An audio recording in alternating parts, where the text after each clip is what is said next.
Welcome class. Today we are going to discuss with you about dispensing. First of all, let us start with the introduction to dispensing. And from this introduction we shall cover the following things. 1. Dispensing. What is dispensing? Also, kind of the person supposed to dispenser, and also therefore we shall know who is a dispenser or what is a dispenser. And also we shall discuss about medicines. What is medicine? And later on we shall describe or we shall identify importance for dispensing.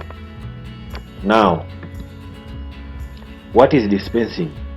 Dispensing refers to the act of preparing medicines or medical supplies and distributing to the user with adequate information, counseling, and appropriate follow-up. According to the definitions, the main purpose is we need to know, first of all, what are we going to dispense? If it is medicines, therefore we need to get adequate information concerned about the medicines. And if it is medical supplies, also we need to get adequate information for medical supplies. And also we shall get the adequate information on how we can use such medicine or such medical supplies or medical devices. And also we need counseling on those medical supplies or medicines with the appropriate follow-up. Maana yake ni nini? Ni kwamba ni lazima tupate maelezo sahihi kuhusiana na dawa au kuhusiana na vitendanishi ambavyo vinaenda kutumiwa kwa mtumiaji anapopelekewa. Sambamba na hivyo pia unapaswa tupate ushauri pamoja na ufuatiliaji wa vifaa hivyo au wa dawa hizo ambazo zinatumiwa na watumiaji wetu. Tunapaswa tufahamu sasa steps for dispensing. Hatua za kudispensi ni zipi? Moja ya hatua ambayo inatumika kwanza ni kupokea na kutafasiri legal document from the prescriber. What is a legal document? Legal document is the prescriptions refer to the legal documents written by medical practitioner, dentist, or veterinary doctors to a pharmacist for the purpose of dispensing medicine or medical supplies to the user. Therefore, tunachohitaji ni tunapokea na kufanya utafasiri wa kile kilichoandikwa kwenye prescription ambayo ndio legal document inayotumiwa na prescriber kwenda kwa mfamasia au dispenser kwa ajili ya kuandaa na kutoa dawa hiyo kwa mtumiaji. Sambamba na hivyo, dawa hizo lazima ziandaliwe, zitunzwe, ziandikwe na zifanywe rekodi pamoja na kupeleka dawa hiyo kwa mgonjwa ambaye ameandikiwa dawa husika kwa ajili ya matumizi. Dispensing imeundwa na vitu vifuatavyo au inahusisha vitu vifuatavyo. Moja, the preparation and the transfer of medication to the client. Lazima utaandaa na kupeka dawa kwa mtumiaji. Pili ni taking steps to ensure the pharmaceutical and the therapeutic suitability of medication for its intended use. Ni kuhakikisha kwamba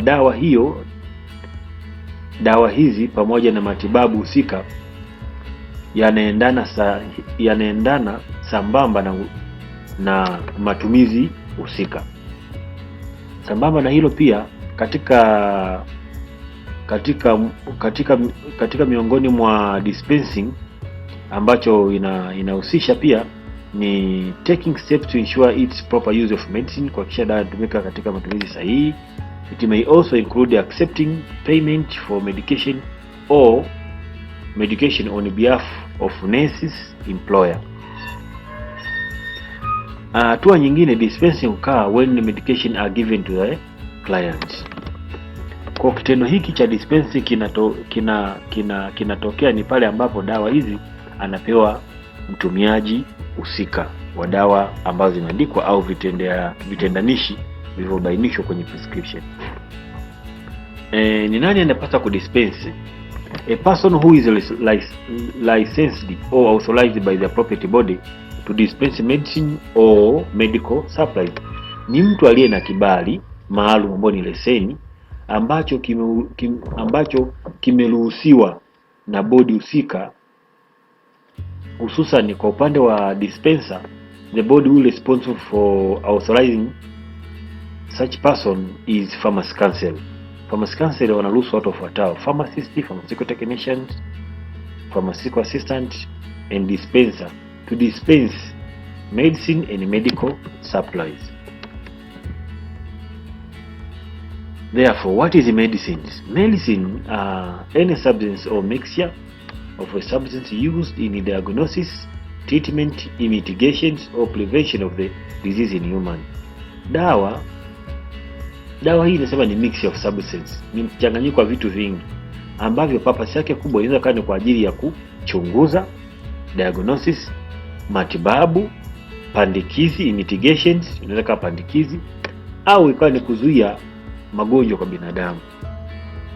Mfano wa hizi dawa ameweza kuziorodhesha hapa chini, kama mfano ni narcotic drugs, psychotropic substance, precursor chemicals, traditional medicines, complementary and alternative medicine, poison, blood product, vaccine, radioactive, pharmaceuticals, cosmetics and sanitary items and medical instruments.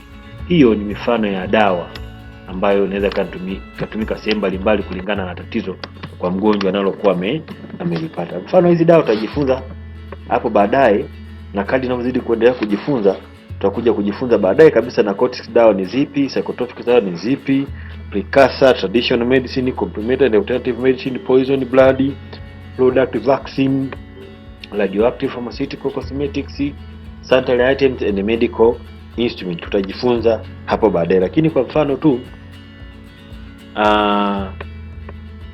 mfano kwa sasa kuna ugonjwa wa corona, kuna item inasema sanitary items. Mfano tunatumia mara nyingi hand sanitizer ambazo zinatusaidia kwa ajili ya kuweza kuondoa maambukizi au kuua wale virus ambao wanasababisha ugonjwa wa corona virus disease ambao una affect respiratory system. Umuhimu wa kudispense nini? Kwanza, kuhakikisha kwamba mgonjwa anapata dawa sahihi, kiasi sahihi, dose na dosage katika gharama iliyo ya chini. Sambamba na pia mgonjwa anapaswa apate maelezo yanayoendana na dawa husika, aidha ni wa kiume au ni wa kike. Pia ni kuhakikisha kwamba tuna ensure improve patient compliance to the medication. Mgonjwa anaadhea dawa zetu ambazo tumempatia kwa matibabu husika. Sambamba na hiyo pia kwamba lengo ni nini kwa hii somo, ni kwamba mwanafunzi akisha kwamba anakuwa na uelewa, maarifa na ujuzi unaoendana na utoaji wa dawa katika maeneo yaliyoruhusiwa. Mfano maeneo yanayokuwa ni pharmacy, inaweza kuwa kwenye institution laboratories, inaweza kuwa kwenye hospital facilities. Kwa hayo ni maeneo ambayo mwanafunzi anapaswa na uelewa mkubwa na maarifa ya utoaji wa dawa hizi, kwani inahitaji adequate information kwa mtumiaji. Asante. Thank you for watching. Bye.